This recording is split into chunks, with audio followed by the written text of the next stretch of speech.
And would you say that most people are successful in learning a second Swiss language?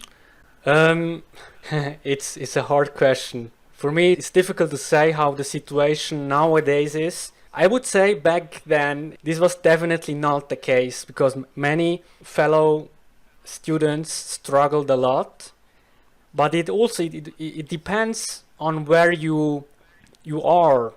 And I would say, I will give you an example. If you are living in Basel, in the city, chances are that you will use the language or other languages way more than if you grew up in a small town in the mountains without internet and so on, right? So my guess is that these days the young people or the children and youth and so with YouTube and all the stuff on the internet, my guess is that way more people are learning languages than, let's say, 20 years ago.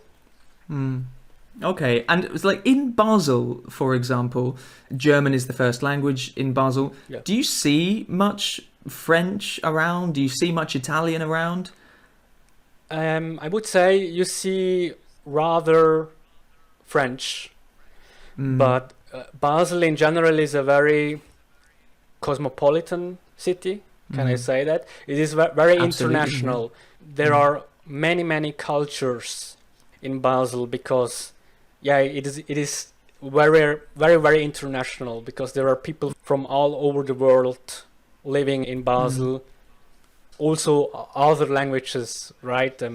Turkish and many other languages. So I guess that it is in every city it is completely different in Switzerland, and that is also which makes it so beautiful. You have that many cultures, that many languages, you have so many influences, and also when it comes to the landscape, and you have different type of landscapes.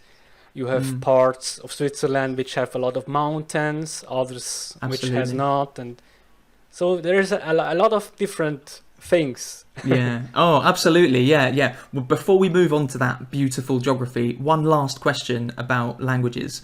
I imagine that English, of course, is constantly coming up as a more and more predominant language in the world. I wonder, for a country like Switzerland, whether this might change the way that Swiss people interact with each other.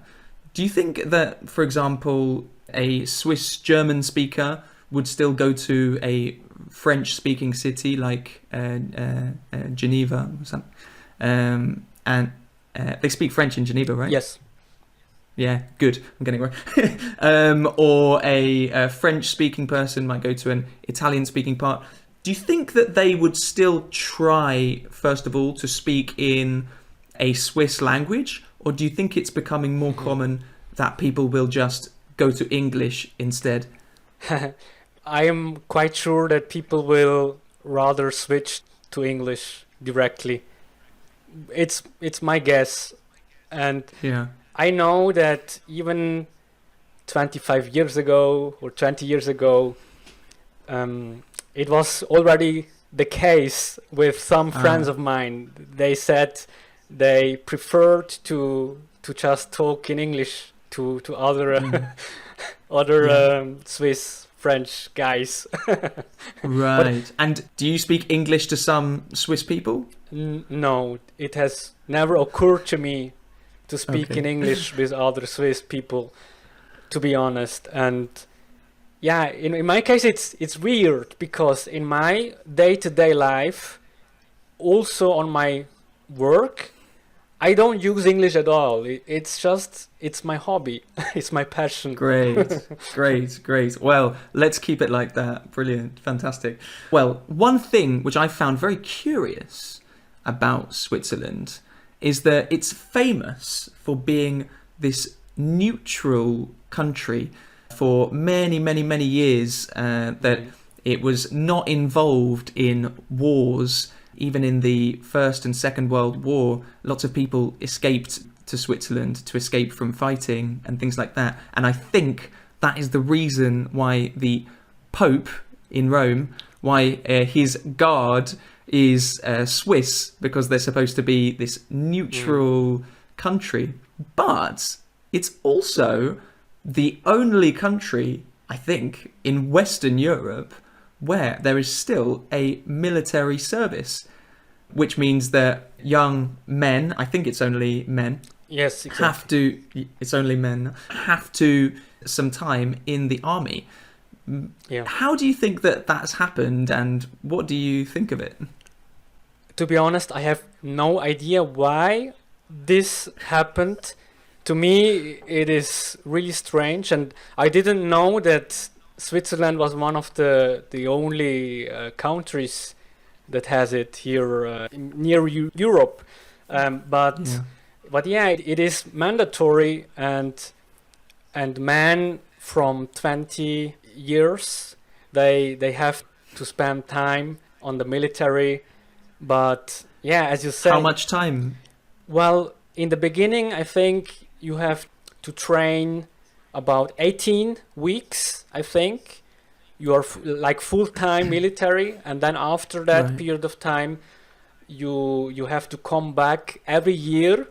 But I'm not quite sure for many weeks. I guess 3 to 5 weeks. I'm not quite sure. Okay. Maybe it's only 2 weeks. Okay, it's not as much as in Israel or something where they have 3 years, or I think in South Korea they have 2 years as well. It's not as heavy as that. No. It's just weeks at a time rather than years. But I think if you want, you can decide to make military full-time for 2 years, I think, and then you have done your part for the military, and you don't have to come back every year, right? And in my case, I didn't want to go to the military, not at all. Yeah. And what I had to do is I had to pay then, because people who don't go to the military, they are forced to pay 4% of your taxable income. Wow. So yeah. What a system. Wow. But it's not that you can decide, right? So but I am glad that I didn't have to go, because it's not my thing, if I can say that. Yeah, fair enough. I think for a lot of people it's not their thing. Yeah. I preferred to play Call of Duty on my computer than to go with real arms and so on. Yeah. Fair enough. Yeah. I think a lot of people in the 21st century would feel the same way. Yeah. Did a lot of your friends choose that option of paying 4% of their salary to not do the military service? No, because actually it's not that you can just decide, right? Because usually there are like two paths. You go to the military, or you have to do civil duty or something like that. Yeah. Okay.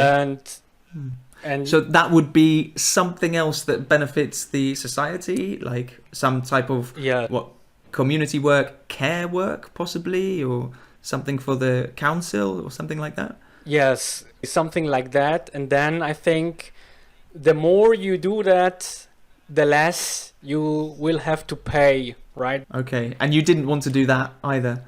Maybe. Well, let's not get down that rabbit hole, because I don't want to go to the prison. if anyone is listening to that. Wow, I wasn't expecting this to be such a controversial topic. Okay, I suppose I'm lucky that in England I don't have to think about this. There is no rabbit hole to get lost in. It doesn't exist. Okay, let's move to something less controversial, shall we? Although actually, this could be controversial depending on how you look at it. But one thing which I've always found really special about Switzerland is that you have what some people call direct democracy, which is where you have people making more direct decisions about big questions for the country. And the main way that this is shown is referendums.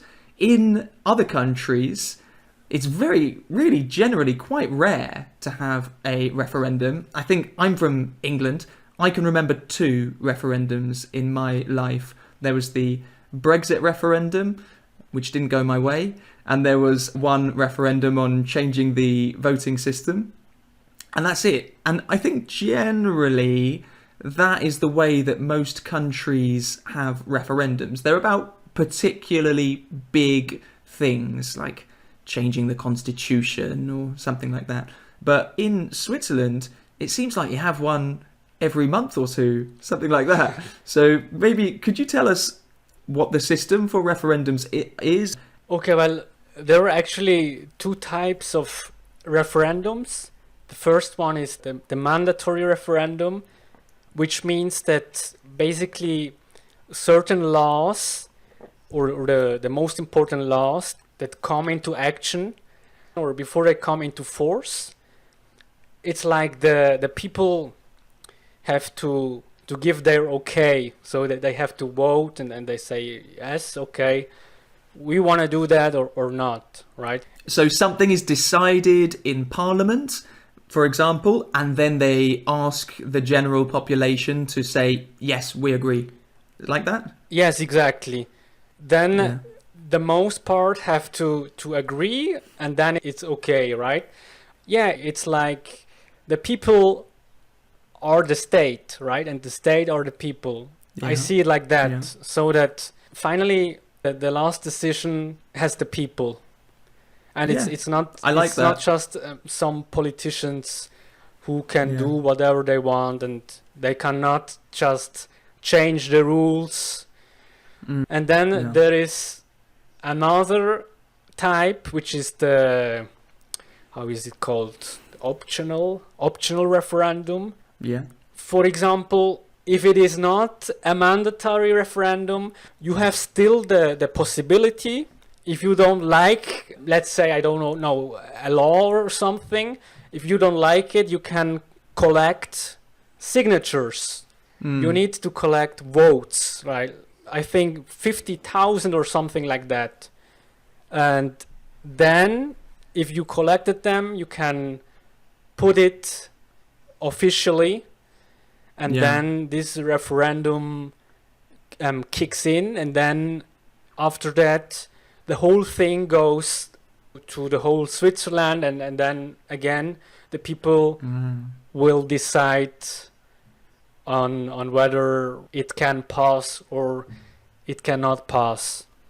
That's a nice idea. So maybe a lot of the referendums that I've seen in the news have been ideas that people have had, and they've made a petition, and then it's been taken into a referendum. Is that right? Yeah, I would say so. Yeah. Yeah, fantastic. The ones that I can remember recently, I think there was one to legalize gay marriage. I think it was last year or the year before, which I think was very easily passed. Yes, it was. I can't remember if it was easily passed. Yeah, I assume so. I assume so. Yes. Yeah. Well, I really like the idea of having more referendums and getting people more engaged in democracy. Yeah. I think that's a really nice idea. And I think that Swiss people take it for granted, right? A lot of things, because I would say in general, living in Switzerland is really nice, and you have a lot of benefits. And so this is my own experience. Oftentimes when I listen to others complaining about stuff, and oftentimes I can't get it, why they are so bothered, because I know other situations, for example, Argentina, or even in Italy, which is the neighbor of Switzerland. I know how things work or don't work in other countries, and still Swiss citizens oftentimes they are annoyed about little things, right? Yeah. In my opinion. I think it's yeah, no, I know what you mean. And I lived in Argentina for 2 years, and yeah, it's, let's say the society is less fluid than it is here in the UK. Yeah, some like basic services are less accessible. They're still better than other places, but yeah, I know what you mean, Daniel. But I think generally people like to complain about the country that they are in, don't they? I mean, here in Switzerland, you can write a letter. You can send it to. There is no president in Switzerland, but we have 7 presidents. They are called Bundesrat. You can write a letter to one of the Bundesrats, and you can be pretty sure that you will get an answer. Brilliant. Chances are high that he will put a signature under the letter. Oh, great. Excellent. Have you tried that, Daniel? No. No. Okay. No. Maybe we can think of a topic for you to write to one of the 7 presidents about. Yeah. Yeah. Fantastic. Is it true? I don't know. I've heard this at some point. Is it true that on Sundays, by law, you can't make a lot of noise? That there's like, or you can't mow the lawn, or I don't know, have your music very loud or something like that.